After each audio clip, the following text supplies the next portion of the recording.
you know what? Yeah. We have a great time. Oh, yeah. And when the band is cooking, man, we sound pretty good. Oh, yeah, absolutely. Bruce, tell her how we got a girl in the band after 53 years. That's a good story.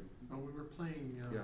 a gig at Millennium Park, Oh yeah. and Downtown last we year. did this song, one of our originals, "You Don't Love Me No More." So I had this idea with the land that I needed a foil to reply to my "I know you don't love me no more," and she replies in the song live now, "Yes, you know, I don't." No, I don't. No, I don't. So it's kind of a weird way of doing a duet. Yeah. So it started to gel from there, and we started doing more songs with her, and now we're up to recording Where I Are and White Rabbit with her as the a voice and producer as well. Wow, that's amazing. So yeah, tell us a little bit about how this all started with them with White Rabbit yeah, and she can tell you. producing the next, getting to, I guess, to the next level of the Cave Dwellers. Well, basically, Gary came into the studio one day and said, "I have this idea," you know, and it was kind of funny because simultaneously, Bruce and I had been like just making jokes with talking English and with really the worst possible grammar ever. So how is you? Just we thought we were being funny.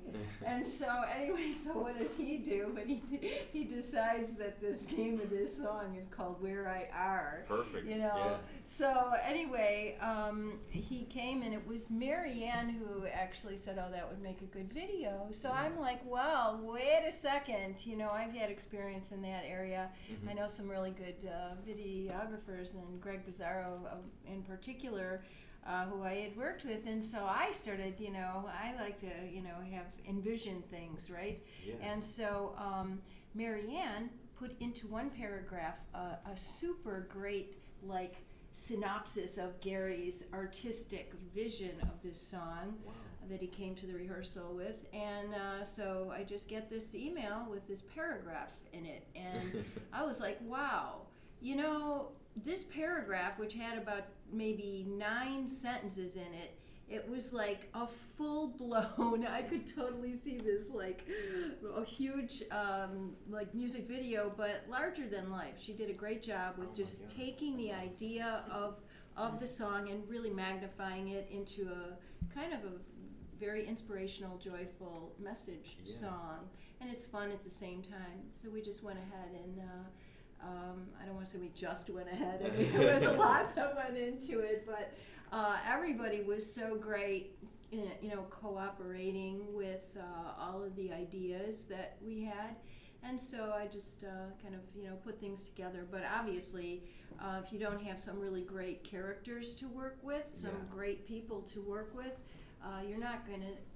have such a colorful product. Right. And that's what happened in this case. It was like there was so much to work with, starting with Gary's song, of course, then Mary Ann's description of, what that song could mean for other people, and how inspirational the message was. And then you add, these guys to it. And it's like, wow, what a cast of characters. Oh my gosh, yeah. But it really becomes a full picture. I mean, it starts with that idea in a song, right? She can tell you what is the story about. It's a dream. Yeah. I heard him working with this song. Yeah. And I started interjecting, and I said, "This is a story." I said, a story just came to me. I mean, I saw it, I felt it. Yeah. So I told him, I said, "You can make a video of this." Easily. Well, that's the thing about songs, is that they tell stories, right? I mean, Right. people can, let's say you're driving in your car and you just got off work or something, and you just turn on the radio, and right away your favorite song comes on the radio. Mm-hmm. And after hearing Where I Are, I love that song. I mean, that's a hit for sure, from the beginning to end. And the lyrics are just right on. The lyrics, it doesn't give away too much, but it just tells that right amount to really paint a picture in one's mind. It actually tells the story of what happened here when she joined the band. Yeah. So where can people find the song Where I Are? Well, we have a couple record labels interested in it, and when we submit it to them, the final product, we will get an answer where it's going to be. Nice. At this point, it's independent right now. Nice. Yeah, but we're gonna have Yeah. a huge push behind it, and we're gonna have a great casting party, and we're gonna, of course, you are all invited, Oh, awesome. and we're gonna make a big thing about it. So Cool. Perfect. So in the meantime, people can just check out your website, go up there and watch for it, right? just keep an eye out. It's Keep an eye out. soon. Yes. Nice. Very cool. So now let's talk a little bit about then the group the current lineup of the Cave Dwellers. Why don't we talk a little bit about who is in the band Okay. today? Let's talk about who's here, and then there's one Yeah. other Yeah, person okay. we'll talk about who's Sure. not here. Yeah, Why absolutely. don't you start with Rob? Yeah. Rob? Our other band member that isn't here, Ted Aliota, I've been friends with him for 20 plus years, and he let me know that you guys had a kind of a session player sitting with you for a while covering, and that he'd be leaving. And I love 60s music, not a product of the 60s, but I love all the writing. It was a great era, and so I jumped at the chance to get involved, and I talked with Gary, and came out and we practiced a few times, and I loved it. You know, really, that's it. Like they say, all the people here, we bring everybody's got a different flavor, and so I'd like to think, I bring probably a little more of an edge. I mean, I come from the kind of hard rock, 80s Yeah. and up. So, but that was it. Yeah, it's through Ted, and having a great time. I'm glad to be involved, and watch for that Where I Are video. It's coming soon, so Awesome. keep tuned.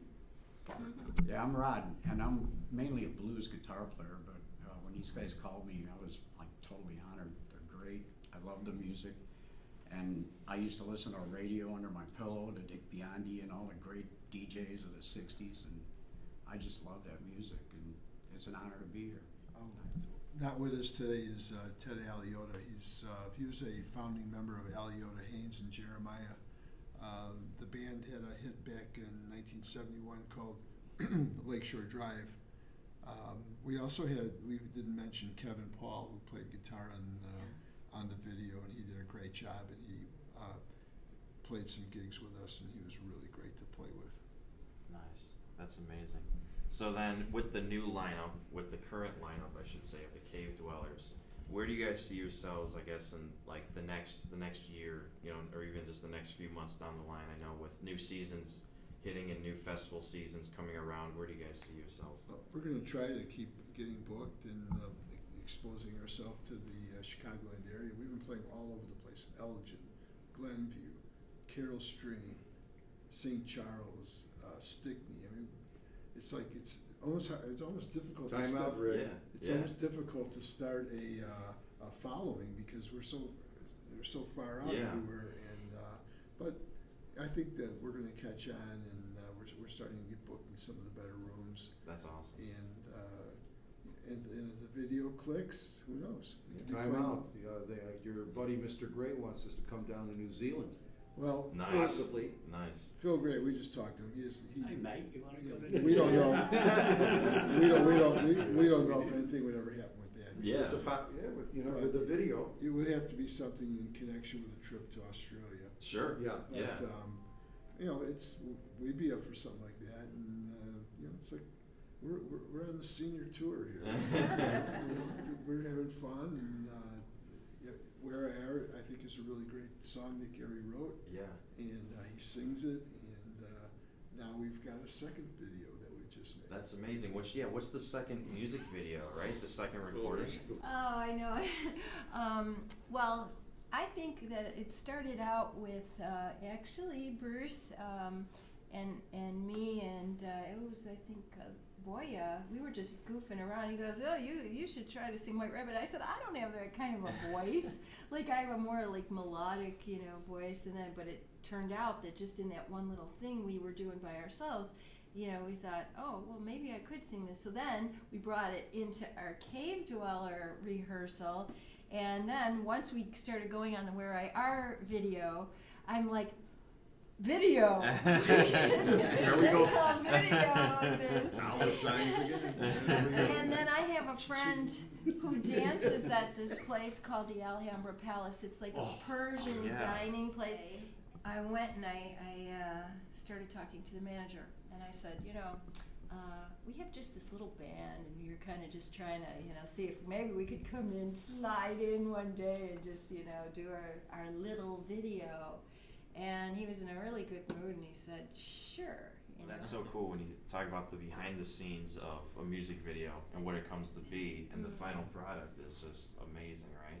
I mean, it just paints that picture, and you know, next thing you know, people are streaming it on YouTube, I'm sure. I mean, Yeah. people are going on your website and doing and connecting with you there. Yeah. So that's really cool. It is the 50-year anniversary of White Rabbit, Wow. so That's going to be amazing. So then, where can people find, you know, your music, and where can people, you know, sort of like see the pictures, everything that's going on with the band today and even in the past? Well, currently, you know, Facebook is where we're advertising what we do, but we have a website in the works. We're going to do parties for the White Rabbit video and separately, one for White Rabbit, one for Where I Are, and then once they're completed, we're going to, you know, just start a trajectory, hopefully, of, you know, showcasing more and more places. That's so cool. Yeah. That's amazing. It's also one of our best songs that we do. Oh man. I think it might be our best song. it is. She nailed it. We Oh, love she that nailed song. it. Everybody Oh, it's sounds great. so good on that song. Well, like you mentioned, I mean, the era of music that you do, and you do it so well, is just, you don't see too many, you know, as many tribute bands, I guess, maybe in the Chicagoland area, and just in some of these festivals where they really do just the 60s era, the 50s and 60s. And these songs, I mean, they, you know, they're the foundation for how many other artists that are big names today, international acts that are touring, and even just young people just, you know, learning, Just getting picking up the into it. guitar, Yeah. just getting into it for the first Right. time. So what you guys do is just so important for, you know, the audience to bring back memories and to make new memories for everybody coming together. And like us millennials, we're over here streaming music all the time, and we're streaming content all 24/7 on our phones.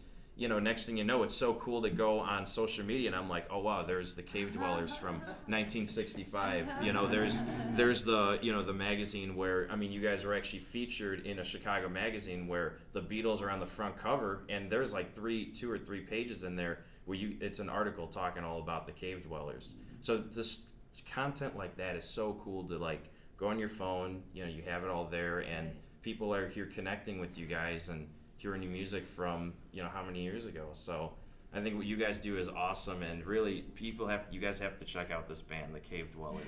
But we enjoyed playing with your band, and we wouldn't mind doing a couple gigs with you guys. Thank you so much, If yeah. there's a possibility.